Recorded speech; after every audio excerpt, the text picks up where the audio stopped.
আয় বন্ধুরা, কী খবর? ভালো তো? আরেকটা অন্য ভিডিওতে জানাচ্ছি আপনাদের ওয়েলকাম। তো সকাল সকাল আমি চলে এসলাম, আমার বাবা হাল হচ্ছে দেখতে। আর লাল লাল জিনিসটা আপনারা বলছেন হবে কি, এটা হচ্ছে পটাশ। আর দুপুরবেলা এসে পড়লাম পেয়ারা মাখা নিয়ে, একদম দুটো লাল লাল পেয়ারা পেরে আনলাম আর সুন্দর করে কাটলাম। এগুলো কেটে মরিচ টরিচ দিয়ে কীভাবে খেলাম শেষ পর্যন্ত দেখুন। আর ভালো লাগলে একটা লাইক আর সাবস্ক্রাইবটা করেন, কারণ আপনাদের একটা লাইক আর সাবস্ক্রাইব আমার অনেক আগ্রহ করে তুলবে।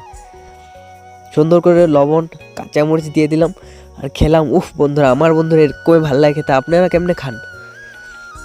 তো আমার ঠাকুমা এখন বিকেলবেলা আসলাম মানে খেতিতে শশা জমির পাতাগুলো ছিঁড়ে দিচ্ছে, কারণ এতে ফলন ভালো হয় আর পোকামাকড় একটু কম লাগে।